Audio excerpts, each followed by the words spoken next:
오늘은 고린도에서의 사역이라는 제목으로 하나님의 말씀을 증거하도록 하겠습니다. 어느 한 40대의 사업가가 있었습니다.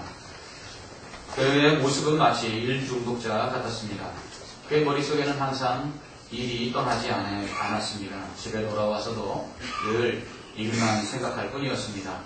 이렇게 늘 일에 대한 생각 속에서 그는 자신도 모르는 사이에 근심과 걱정에 중독되어 있었습니다. 그는 거래처 사장을 만나기 위해서 그날 입을 양복과 넥타이 색깔을 걱정했고 심지어는 양말 색깔까지 걱정하고 있었습니다. 그는 어느덧 일에 사로잡혀 근심과 걱정에 중독되어 가고 있었던 것입니다. 이처럼 오늘날 많은 사람들은 무엇인가에 사로잡혀 있습니다. 이러한 현상을 중독이라고 부릅니다. 중독은 알코올, 니코틴, 마약과 같은 유해 물질의 반복적인 사용으로 인해서 그곳에 의존하는 신체적 의존 현상을 의미하고요. 또 도박이나 게임, 섹스 등과 같이 정신적인 측면에서 나쁜 습관을 의미하는 것입니다. 술에 중독되면 습관적으로 술을 마시게 되고 또 술에 의존하게 됩니다. 마약이나 담배도 마찬가지입니다. 이러한 유해 물질에 중독되는 것을 의존성 중독이라고 합니다. 이렇게 약물에 중독이 되면 그것이 없으면 불안해지고 그것이 없으면 마음속에 스트레스가 강하게 임하는 것입니다. 또한 나쁜 행동을 반복해서 행함으로 습관성 중독에 걸릴 수도 있습니다. 요즘은 쇼퍼홀릭이라고 해서 쇼핑 중독도 심각한 문제로 이야기되고 있습니다. 수입보다 더 많은 돈을 홈쇼핑이나 인터넷 쇼핑에서 물건을 사는데 쓰는 사람들이 날로 늘어가고 있다고 합니다. 게임 중독 또한 심각한 폐해를 입히고 있지요. 청소년들에게 정신적인 심각한 폐해를 입혀서 청소년들이 게임과 실제를 구분하지 못해서 실제로 사람을 죽이거나 그리고 실제로 사람을 때리는 것을 아무런 죄책감 없이 행하는 것입니다. 그로 인해서 셧다운제와 같이 게임에 청소년들이 접속할 수 있는 시간을 제한하는 이러한 제도까지 마련할 정도입니다. 이러한 중독의 심각성은 습관과 의존을 만든다는 것입니다. 뇌는 반복해서 외부로부터 들어오는 이 자극을 받아들이고 거기에 대해서 반응을 하는데 외부에서 들어오는 자극이 처음에 들어오는 것보다 점점점 강도가 세지지 않으면 만족을 느끼지 못하는 겁니다. 그래서 중독이라는 것은 이처럼 뇌에 외부로부터 들어오는 자극이 처음보다 점점 강해져야 만족을 느끼는 현상으로 인해서 점점 더 강한 약물, 더 강한 자극들을 사람들에게 행하게 하는 것이죠. 처음에는 한두 잔 마시던 술인데 나중에 말술이 되는 이유도 이와 같은 것입니다. 한두 잔으로 사람이 취할 수 있었으나 나중에는 이제 한두 잔 가지고는 취하지 아니하게 되고 한두 잔으로는 만족할 수 없는 것이죠. 처음에는 한두 대 피던 담배이지만 나중에는 몇 갑씩 피게 되는 것도 이러한 중독 현상 때문입니다. 그리고 또한 원하는 만큼 그것이 들어오지 않으면 불안해지고 그리고 신체적으로 이상이 나타나고 강한 스트레스를 받게 됩니다. 그로 인해서 심각한 정신적인 손상을 입게 되고 그리고 정상적인 생활을 하지 못하며 나아가서는 범죄까지 저지르게 되는 것을 볼 수 있습니다. 그렇게 이러한 신체적인 의존성 중독, 곧 약물에 의한 중독이나 습관성 중독, 나쁜 습관으로 인해서 벗어날 수 없는 이러한 중독들에 빠지지 않도록 우리는 주의해야 하고 만약 혹시 이러한 중독에 걸렸다면 치료를 통해서 빨리 벗어나는 것이 좋다 말할 수 있습니다. 그러나 이러한 중독은 또한 좋은 곳에서 또 나타난다고 합니다. 운동도 중독이 되지요. 그래서 운동을 하다 보면 계속해서 운동을 하고 싶어지고 그로 인해서 규칙적인 운동 속에 건강을 유지할 수가 있습니다. 또한 선행도 중독이 된다고 합니다. 그래서 착한 일을 하다 보면 그 일에 대한 성취감과 만족을 얻게 되고 또 주변에서 그 착한 일에 대하여 칭찬과 격려를 해주게 되면 더 그 선행을 하게 된다고 합니다. 공부나 독서도 마찬가지죠. 그래서 계속해서 공부하다 보면 또 책을 읽다 보면 더 공부하고 싶어지고 그리고 더 책을 읽고 싶어지게 되는 것입니다. 이러한 중독은 건강과 실력과 또 소양을 갖추게 함으로써 자신감 있는 생활을 하게 해주고 또 나아가서는 삶의 행복과 활력을 불어넣어 줍니다. 이처럼 무엇에 우리가 사로잡히느냐, 무엇에 우리가 중독되느냐에 따라서 사람의 삶은 완전히 달라지는 것입니다.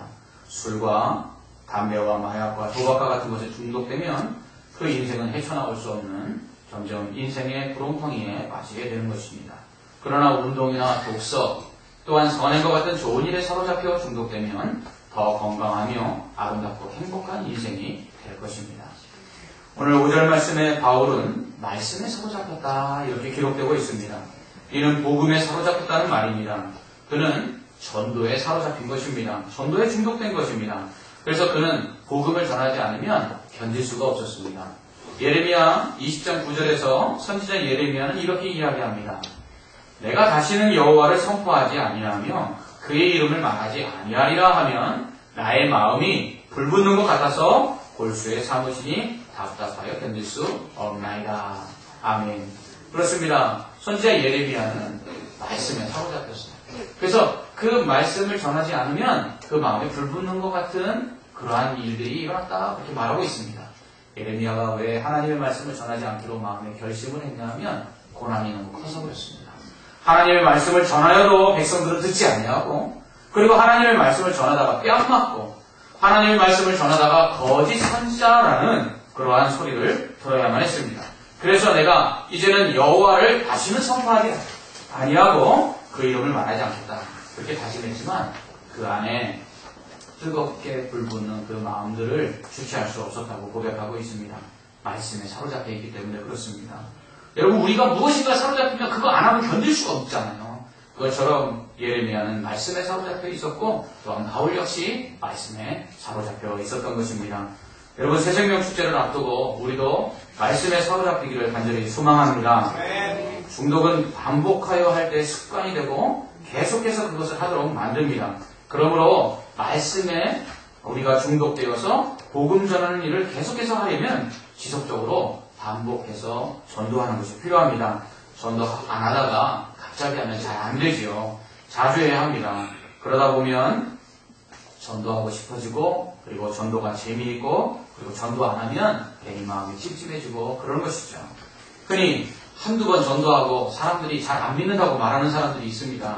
꼭 공부 못하는 아이들이 한 20, 30분 앉아있다가 공부 어려워 하는 것하고 똑같이요. 전도도 마찬가지입니다. 안 하다 하려면 힘든 것입니다. 그러나 자꾸 하다 보면 그것이 우리에게 얼마나 좋은 것인지를 알게 되고, 그리고 또한 꾸준하게 전도할 수 있는 것이죠. 그러기 위해서는 여러분 무엇보다 말씀에 사로잡혀야 합니다. 말씀 곧 예수 그리스도의 복음이 우리를 사로잡아야 전도할 수 있지요. 예수 그리스도의 구원의 은혜가 날마다 우리 안에 넘쳐나야 되고요.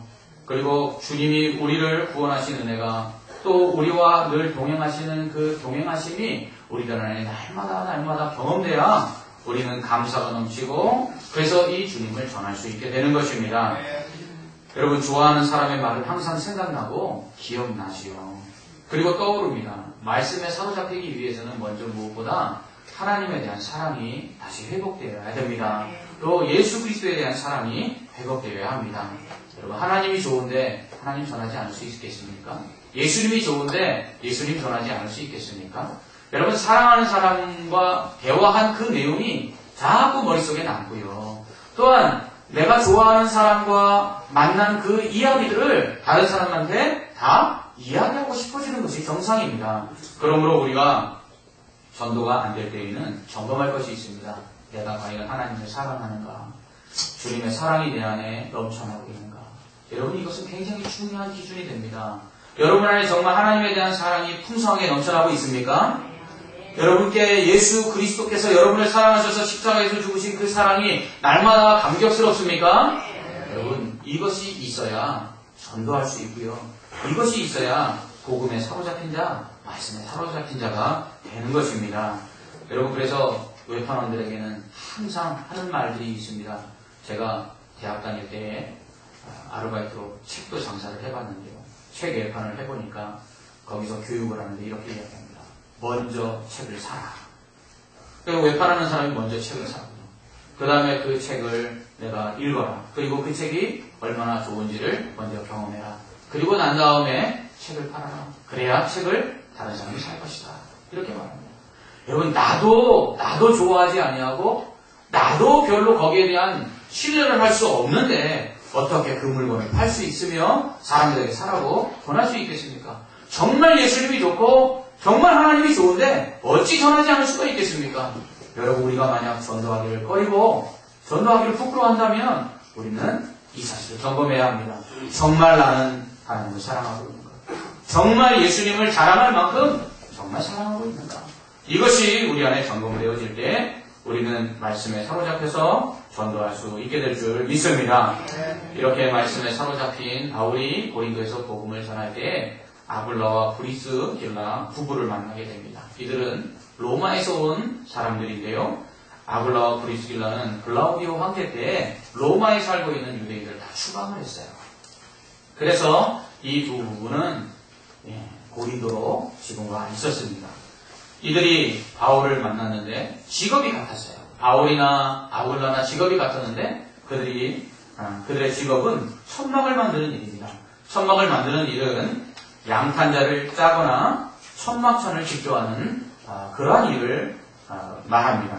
신학자 요아킴 예레미야스는 그의 책 예수시대의 예루살렘에서 율법학자들은 대부분 직업을 가지고 있었는데 그들의 직업은 수공업이었다, 이렇게 말하고 있습니다.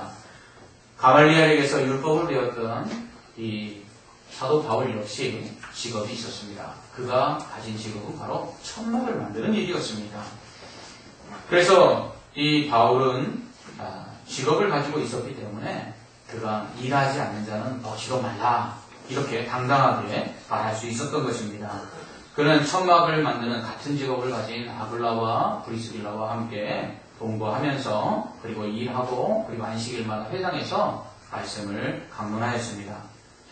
오늘날 맞벌이가 기본이 되었습니다. 자녀를 둔 가정에서는 특별히 남편이나 아내 한 사람의 수입을 가지고서는 아이를 교육하거나 아니면 생활하기가 많이 힘들어졌습니다. 뿐만 아니라 한 사람이 두 가지 일 이상을 하는 투잡이 이제는 보편적으로 유행하고 있습니다. 이러한 맞벌이와 투잡, 결국은 생계를 위한 것이죠. 그러나 바울과 아굴라는 우리의 직업이 무엇을 위한 것인가를 가르쳐주고 있습니다. 바울과 아굴라는 천막 만드는 일이 직업이었어요. 이것이 생업이었습니다. 그러니까 이들은 먹고 살기 위해서 이 천막 만드는 일을 한 것이죠. 그러나 그들에게는 또 다른 일이 있었습니다. 그것은 복음을 전하는 일이었어요. 그들은 생업이었던 천막 만드는 일을 통해서 그들이 복음 전하는 일을 더욱더 확장해 나갈 수 있었습니다. 결국은 그들에게 본업은 천막 만드는 일이 아니라 생업이 아니라 복음 전하는 일이었어요. 그래서 복음 전하는 일이 본업이고 그리고 천막 만드는 일은 부업이었던 것입니다. 여러분, 이것이 예수 믿는 사람의 직업관이요 또한 직장관이 되어야 됩니다. 예수님은 산상수훈에서 무엇을 먹을까, 무엇을 마실까, 무엇을 입을까 염려하지 말라고 말씀하셨습니다. 하나님의 사람은 그 나라와 그 의를 구하면 이 모든 것을 더해 주시겠다고 약속하셨습니다. 그러므로 우리는 필요한 것들을 위하여 일하는 자가 아니라 하나님의 나라와 의를 위하여 일하는 자가 되어야만 합니다. 유대인들의 그 생업은 대부분 부모로부터 대대로 전수된 가업이었습니다. 그러니까 바울도 그 부모로부터 그 가업을 이어받아 천막을 만들었던 것입니다. 처음에는 천막을 만드는 일이 그들의 생계를 위한 일이었겠죠. 그러나 그가 예수님을 만난 후에는 이 생업이 생계를 위한 일이 아니라 하나님 나라를 위한 일이 되었습니다. 더 이상 먹고 마시는 문제를 해결하기 위해서 그 천막을 만들지 아니하고 복음을 전하기 위해서 천막을 만들었던 것입니다. 많은 사람들이 직업과 직장을 선택하는 데 있어서 고민을 합니다. 과연 평생 직장이 될 수 있을까? 연봉은 얼마일까? 내 적성과는 잘 맞을까?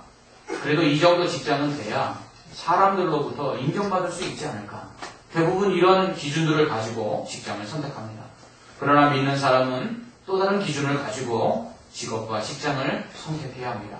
바로 하나님의 나라 확장을 위한 직업인가, 하나님의 나라를 위한 직장인가를 보고 선택해야 합니다. 만약 세상 사람들이 직업과 직장을 선택하는 그 기준을 우리가 동일하게 가지고 직업과 직장을 선택한다면 그 사람은 부업만 하는 사람이라 말할 수 있습니다. 그러나 하나님의 나라와 의를 위하여 하나님 나라의 확정을 위하여 직업과 직장을 선택한다면 그는 본업을 하고 있는 것이죠. 바울은 천막 만드는 일을 하면서 복음을 전할 수 있었습니다. 그러나 그는 천막 만드는 일보다 복음을 전하는 일에 더 우선을 두었습니다. 그러나 보통 사람들은 그렇지 않지요. 보통 사람들은 결국 직장이 곧 사역이고 직업이 곧 사명입니다. 그래서 우리가 일하는 직업을 통해 복음을 전할 수 있습니다. 의사라는 직업을 통해 환자를 치료할 수도 있지만 또한 그들에게 복음을 전할 수 있습니다. 선생님은 교사라는 직업을 통해 학생들에게 학문을 가르치지만 또한 복음을 전할 수 있습니다. 제 친구 중에 초등학교 교사가 있습니다.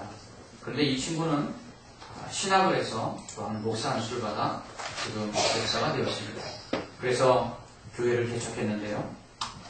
주중에는 초등학교에 가서 아이들을 가르치고요. 그리고 주말이 되면 교회에서 설교를 하고 그리고 성도들과 함께 예배를 드립니다. 그에게 초등학교 교사라는 그 직업 자체도 그는 사명으로 알아서 매년마다 여름이 되면 초등학교 선생님들 중에 믿는 분들에게 초청장을 보내서 그 학교에 학생 캠프에 보낼 수 있는 학생들을 데리고 오도록 초대를 합니다. 그러면 믿는 선생님들이 그 반에 예수 믿는 아이들뿐만 아니라 믿지 않는 아이들을 캠프로 초대해 오면 그 캠프에서 복음을 전하고 그리하여 예수 그리스도를 영접을 하게 하고 또 예수 믿는 아이들 같은 경우는 신앙의 결단과 그리고 도전을 줍니다.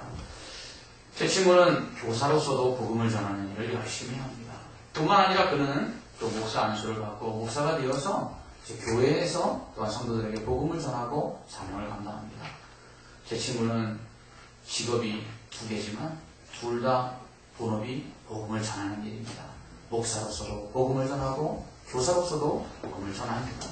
이것이 바로 우리 믿는 사람들의 직업관과 그리고 직장을 선택하는 기준이 되어야 된다는 것이죠. 많은 사람들이 직장을 선택하는 데 있어서 만족함을 누리지 못하고 있습니다. 많은 사람들이 직업을 선택하는 데 있어서 참된 기쁨을 누리지 못하고 있습니다. 왜 그럴까요? 그것은 분명한 목적이 없기 때문에 그렇습니다. 세상의 사람들처럼 그저 연봉, 그저 생계, 그것이 목적이다 보니까 조금 더 돈 주는 곳에 가서 일하고 조금 더 남들보다 나은 곳에 가서 편하게 일하려고만 하지 그 직업을 통해서 그 직장을 통해서 참된 만족을 누리지 못하는 것입니다. 제가 아는 어떤 자수성가하신 분이 이런 말씀을 하시더라고요. 나는 안 해본 일이 없습니다. 정말 사람들이 마다하는 일들도 참 많이 해봤습니다. 그러나 나는 그 일들을 할 때마다 늘 기쁨이 있었습니다. 왜냐하면 내가 조금만 고생하면 가족들이 좀 더 편안해지고 행복해질 거라는 생각에서 저는 힘든 일도 힘든 줄 모르고 일했습니다. 그렇습니다. 분명한 그 직장에 대한 기준과 목적이 있는 사람은 어떠한 일을 하든지 만족한다는 것입니다. 그런데 이 목적과 기준이 불분명하기 때문에 남들이 볼 땐 좋은 직장 들어갔는데 그 직장이 마음에 들지 않는 것입니다. 남들이 볼 때는 그 직업이 훨씬 더 좋은 것 같은데 그 직업에 참된 성취감을 얻지 못하는 것이죠. 제가 자주 보는 텔레비전 프로그램 중에 생활의 달인이라는 프로그램이 있습니다. 이 생활의 달인에는 세상 사람들이 흔히 말하는 3D 업종의 사람들이 많이 나옵니다. 세상 사람들이 볼 때에는 인정받을 만한 직업도 아니고요. 그리고 사람들이 부러워할 만한 직업도 아닙니다. 그러나 거기에 나오는 사람들의 모습을 보면 정말 기쁨이 넘칩니다. 그리고 자기 직업에 대한 자부심이 대단합니다. 왜 그럴까요? 분명한 목적이 있기 때문에 그렇습니다. 어떤 사람은 이렇게 이야기하더라고요. 제가 이렇게 열심히 일해서 우리 가족이 행복하다면 저는 이거보다 더한 일도 할 텐데 저는 지금 이 일을 하면서 만족도 하고 또 이 일로 인정도 받으니 저는 금상첨화를 할 수 있습니다. 손이 다 곱아지고요. 그리고 그 손에 지문도 없고요. 또 어떤 사람은 정말 그 일 때문에 육체적인 질병도 가지고 있음에도 불구하고 그 일에 대해서 만족하는 모습을 보게 됩니다. 왜 그렇죠? 분명한 목적과 그리고 분명한 기준이 그에게 있기 때문에 그렇습니다. 여러분, 바울은요, 복음을 전하는 일이 그에게 분명한 목적이었습니다. 그렇기 때문에 그는 천막 만드는 일이 즐거웠던 것입니다. 그 천막 만드는 일을 통해서 더 많은 하나님의 일들을 감당할 수만 있다면 그는 그 천막 만드는 일이 하나도 힘들지 않았던 것입니다. 여러분, 우리 교회 한 집사님 가정은요, 선교센터 세우는 것이 사업의 목적입니다. 그래서 사업이 잘 돼야 한다고 저에게 늘 누누이 이야기하면서 그 사업을 위해서 기도해 달라고 늘 말씀하십니다. 여러분, 이게 진정한 성도의 직업관이요, 또한 사업 목적이 되어야 합니다. 제 비전 중 하나도 선교센터를 세우는 것입니다. 저는 10,000명의 교인을 둔 교회보다 1,000명의 교인 10개를 세우는 것이 제 기도 제목입니다. 그래서 그 10개의 교회들이 연합하여 선교센터를 세우고, 그리고 복지센터를 세우고, 교육센터, 의료센터를 세우는 것이 제 비전입니다. 그래서 교회의 규모가 작아서 스스로는 이러한 사역을 감당할 수 없는 교회들을 동참시켜서 함께 그 일들을 해나가는 것이 제 꿈이기도 합니다. 여러분, 교회가 인정받지 못하던 때가 있습니다. 우리 교회의 초대 역사가 그랬습니다. 그때 우리나라에 들어왔던 많은 선교사들이 어떻게 복음을 전했죠? 교육사업과 의료사업을 통해서 복음을 전했습니다. 이 시대의 교회가 복음을 전해서 사람들을 교회로 불러 모으기가 점점 어려운 시대가 되어갑니다. 이러한 때에 정말 이 시대에 교회가 왜 필요한가? 그리고 교회가 어떠한 역할을 감당해야 되는가? 우리가 고민하는 가운데 이러한 일들을 감당함으로 더 많은 사람들을 주께로 돌아오게 해야 될 줄 믿습니다. 그런 의미에서 저는 이 집사님 가정을 위해서 늘 기도합니다. 왜요? 제 꿈이 이 집사님 가정을 통해서 또 이루어질까 혹시 알지 못해서 저는 늘 이 가정을 위해 기도합니다. 그렇습니다. 여러분, 우리는 하나님 나라와 그 일을 위하여 직업을 선택하고 사업을 해야 합니다. 그럴 때 그것이 부업이 아니라 본업이 되게 되는 것입니다. 이것은 다니던 직장 그만두고 신학하라는 얘기가 아닙니다. 이것은 다니던 사업, 잘하던 사업 내려놓고 목회하라는 이야기가 아닙니다. 지금 내가 다니는 직장, 지금까지는 내가 생계를 위해서 다녔다면, 지금까지 내가 다니던 직장, 사회적인 인정을 받기 위해서 다녔다면 이제 그 모든 것들을 바꾸시기 바랍니다. 하나님의 나라와 의를 위하여 내가 직장 생활하고 또한 내가 하던 사업 그저 내가 잘 먹고 잘 입기 위하여 했다면 이제는 하나님의 나라와 의를 위하여 그 사업을 진행하시기 바랍니다. 그럴 때 하나님께서 그 사업에 더 큰 복을 허락하여 주실 줄 믿습니다. 이렇게 아굴라와 브리스길라 부부와 함께 살면서 또 함께 일하며 복음을 전하던 바울은 마게도냐에 있던 실라와 디모데가 그들에게 내려와 함께 합류하여 복음을 전하게 됩니다. 이렇게 바울과 실라, 디모데, 그리고 아굴라와 브리스길라 이 5사람이 고린도에서 팀을 이루어 전도를 하게 되지요. 그래서 고린도에서의 전도 사역은 팀 사역이라 할 수 있습니다. 오늘날 팀 사역의 중요성이 강조되고 있습니다. 이전에는요, 뛰어난 목회자나 교육자들 중심으로 교회 사역들이 진행됐습니다. 그러나 이제는 교육자나 목회자들보다 훨씬 더 뛰어난 지식과 그리고 기술과 그리고 경험들을 가진 평신도 사역자들이 얼마나 많은지 모릅니다. 이들이 함께 팀을 이루어서 일들을 해나갈 때 목회자나 교육자 중심의 사역보다 더 많은 일들을 할 수 있고 더 좋은 결과들을 얻을 수 있습니다. 그러므로 성도들 간에 항상 팀 사역이 이루어져야 합니다. 그러기 위해서는 서로 말씀 안에 하나가 되어야 합니다. 함께 기도해야 합니다. 서로를 인정해야 합니다. 교회에서 어떤 일이 맡겨지면 함께 일할 사람을 찾으시기 바랍니다. 그리고 그 일을 놓고 함께 기도하십시오. 그리고 하나님이 원하시는 가장 좋은 목적과 방법을 말씀 속에서 찾으시기 바랍니다. 그리고 서로를 존중하며 신뢰함으로 동역하십시오.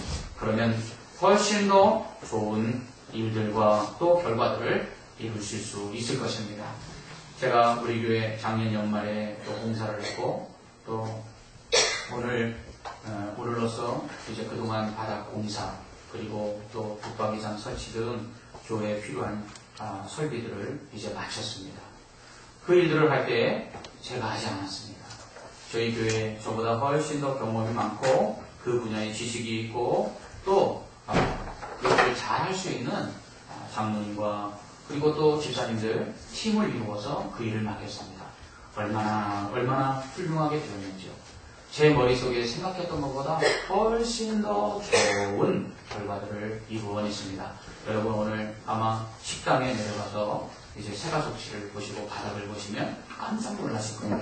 지난주와 또 다른 모습으로 바뀌어져 있을 것입니다.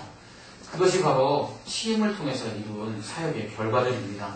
그러므로 여러분들 어떠한 일들이 여러분 안에 주어지면 여러분 이것을 혼자 어떻게 할 것인가 고민하지 마시고 함께 일할 수 있는 사람들을 찾으시기 바랍니다. 그래서 함께 팀을 이루어서 일을 하심으로 말미암아 더 좋은 결과들을 만들어내고 그로 인해서 우리 안에 하나님께서 허락하시는 것보다 더 좋은 것들을 얻어내는 지혜로운 성도들 되시기를 주님의 이름으로 축원합니다. 이렇게 고린도에서 사역하고 있던 바울에게 하나님은 환상을 보여주십니다. 환상을 통해서 하나님은 두려워하지 말며 침묵하지 말고 말하라. 내가 너와 함께 있으면 어떤 사람도 너를 대적하여 해롭게 할 자가 없을 것이니 이는 이 성중에 내 백성이 많으니라. 아멘. 이렇게 말씀하십니다. 여러분 우리가 복음을 전할 때 두려워하지 마십시오. 어떤 분들은 복음 전하라고 그러면 두려움이 먼저 앞서는데요. 여러분 두려워할 것이 없는 것은 하나님이 우리와 함께 하시기 때문에 그렇습니다. 하나님은 우리를 대적하는 자들을 물리쳐 주신다고 말씀하고 있습니다. 그리고 막아주신다고 말씀하십니다.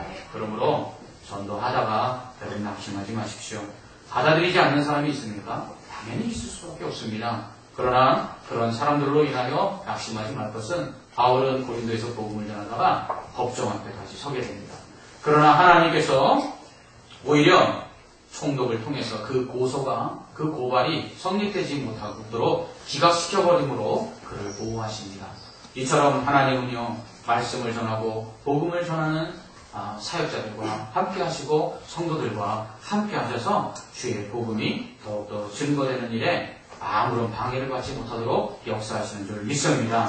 1년 6개월 동안 이렇게 하나님의 보호하심과 은혜 가운데서 고린도에서 복음을 전했던 사도 바울을 통해 고린도에는 놀라운 교회가 세워지게 됩니다. 우리가 잘 아는 고린도 교회는 어떤 교회입니까? 고린도 교회는 성령의 은사가 활발하게 나타난 교회입니다. 병든 자들이 그냥 일어나고요. 귀신이 쫓겨나고요. 그리고 각종 예언과 방언들이 교회 안에서 대부분의 성도들이 은사를 받아 그렇게 행했던 교회입니다. 이렇게 될 수 있었던 것이 무엇이죠? 꾸준히 낙심하지 아니하고 복음을 전한 결과입니다. 그러므로 여러분 지금의 모습이 또한 우리 교회의 모든 모습의 전부가 아닌 줄 믿습니다. 우리가 열심히 말씀을 전하고 또 복음을 증거하면 하나님께서 고린도 교회와 같이 큰 부흥의 역사가 나타나게 될 줄 믿습니다. 이러한 교회의 성장 이면에는 여러분 항상 주의할 것이 있는데 사탄의 방해입니다. 사탄은 교회가 안정되는 것을 가장 싫어합니다. 교회가 성장하는 것을 더더욱 싫어합니다. 그래서 교회가 안정되고 성장해 갈 때 그때 더 긴장하고 기도해야 합니다. 지금 우리 교회는 은혜 가운데 아름답게 성장해 가고 있습니다. 이럴 때 여러분들 더욱더 기도함으로 사탄의 방해가 생겨나지 않도록 여러분 힘써 주시기를 주님의 이름으로 부탁을 드립니다. 하나님께서 이 교회를 지켜주시고 또 복음을 전하는 우리들과 함께 하실 것입니다. 또한 하나님은 이 성중에 내 백성이 많습니다 라고 말씀하셨습니다. 결국 구원받는 자들이 있는 동안에는 복음을 전하는 자들을 지켜주신다는 것입니다. 여러분 아직도 복음 전하는 자들이 많이 있습니다. 그러므로 하나님께서 우리를 지켜주시고 보호하실 것이니까 우리가 두려워하지 말고 복음을 전해야 합니다. 여러분 이 성중에 내 백성이 많습니다. 결국은 전도할 사람이 많다는 얘기죠. 제가 부산에서 사역할 때 교회 청년 하나가 목사님 숭어철인데 숭어 낚시나 가시죠 하고 저를 낙동강 하구로 데려갔습니다. 가보니까 정말 얼마나 고기가 많은지 낚시를 하는데 우리가 일반적으로 아는 그런 낚시가 아니었습니다. 훌치기라는 낚시인데요. 이거는 낚싯바늘에 미끼가 끼지 않습니다. 그냥 낚싯바늘이 달린 낚싯대를 갖다가 그냥 물에다 던지고 훌치기만 하면 그냥 낚싯바늘에 물고기가 등이 꽂히기도 하고 배가 꽂히기도 하고 지느러미가 걸리기도 하고 그래서 그냥 걸려 나오는 것입니다. 얼마나 고기가 많은지 그냥 낚시를 갖다가 물속에다 던지면 잡혀 나오는 것입니다. 제가 대학원 시절에 망둥어 낚시를 해봤는데요. 야, 이거 망둥어 낚시는요, 집어넣으면 나오고 집어넣으면 나오더라고요. 근데 이 훌치기는요, 더 재미있더라고요. 얼마나 고기가 많은지, 그냥 물속에 미끼도 던지지 않은 낚싯대에 그냥 고기들이, 이 펄뚱만한 것들이 잡혀져 나오는데, 청년이 목사님 이제 시간이 됐으니까 집에 가시죠. 그런데 집에 가고 싶지가 않은 거예요. 왜냐하면 물속에 있는 고기가 다 내 것 같은데 이걸 두고 갈 수가 없는 것입니다. 여러분, 예수님께서 제자들을 부르실 때 뭐라고 말씀하셨습니까? 너희는 사람을 낚는 어부가 되라 말씀하셨습니다. 여러분, 우리가 구원해야 될 자들 물고기와 같습니다. 여러분, 우리 이 지역에만 해도 얼마나 믿지 않는 자들이 많습니까? 우리나라에만 해도 지금 우리나라 기독교 인구가 25%도 안 되는 20% 미만이라고 말합니다. 10명 중에 8명이 예수를 안 믿습니다. 물반 고기반이 아니라 물고기 천지입니다. 여러분, 그냥 훌치기만 하면 나오는 그런 물고기 천지입니다. 여러분, 그런데 집에 갈 수 있겠습니까? 낚싯대를 접을 수 있겠습니까? 전도는 이와 같이 하는 것입니다. 전도는 믿지 않는 자를 보면 내가 낚을 물고기처럼 생각하고 복음의 낚싯대를 들이우는 것입니다. 그리고 그가 듣든지 아니 듣든지, 때를 얻든지 아니 듣든지, 못 얻든지 복음을 전하는 것입니다. 그래서 저는 전도는 훌치라고 생각합니다. 미끼를 던질 필요도 없습니다. 복음을 던지면 그가 그 복음에 반응하여 걸려 나올 줄 믿습니다. 그렇습니다. 오늘 말씀 우리에게 고린도에서의 사역을 통해서 전도가 무엇인지를 가르쳐주고 있습니다. 전도는 바로 하나님께서 우리에게 주신 본업입니다. 이 전도를 위해서 우리가 직장생활하고 우리가 사업을 하고 이 땅에서 살아가는 것입니다. 이 본업을 기억하고 우리가 이 땅에서의 직장생활과 그리고 생업에 종사할 때 우리 안에 참된 만족이 있을 줄 믿습니다. 또 하나님께서 거기에 하나님의 영광을 위하여 하나님 나라 확장을 위하여 더욱더 쏟아부어 주시는 축복이 있을 줄 믿습니다. 뿐만 아니라 우리가 이 복음을 전하는 일에 우리가 사로잡혀야 합니다. 그래서 우리가 복음을 전하고 전도하는 일에 중독이 되어서 정말 복음을 전하지 아니하면 견딜 수 없는 우리 안에 열정이 있어야 될 줄 믿습니다. 또한 우리가 복음을 전할 때에 주께서 우리와 함께 하심을 알고 두려워하지 아니하며 담대하게 복음을 전해야 합니다. 그러므로 우리가 아직도 복음을 전할 사람들이 세상에 많이 있습니다. 정말 이들을 다 구원받게 해야 될 우리의 사명이 있는데 하나님께서 말씀하셨습니다. 우리가 복음을 전하기만 하면 이들이 구원을 받는다고 말씀합니다. 여러분, 오늘도 복음의 낚싯대를 접지 마시고 복음의 낚싯대를 들이워서 주께서 구원하시기로 작정하신 자들을 다 구원하여 천국 백성 삼으시는 저와 복음의 사명을 감당하는 성도님들 되시고 주님의 이름으로 축원합니다. 기도하겠습니다. 참 좋으신 하나님, 우리에게 복음 사명의 사명을 주셨습니다. 복음을 증거하는 이 사명 잘 감당할 수 있도록 우리에게 복음에 대한 열정으로 사로잡히게 하여 주옵시고 이것이 본업인 줄 알아 하나님 나라 확장을 위하여 더욱더 열심히 일하게 하여 주옵시며 하나님, 우리가 복음을 전할 때 우리와 함께 하실 주님을 기억하고 두려워하지 말며 아직도 복음을 전하여 구원 얻을 자가 많음을 알아 복음의 낚싯대를 들이울 수 있는 사랑 낳는 어부가 되게 하여 주시옵소서. 예수님 이름으로 기도하옵나이다. 아멘.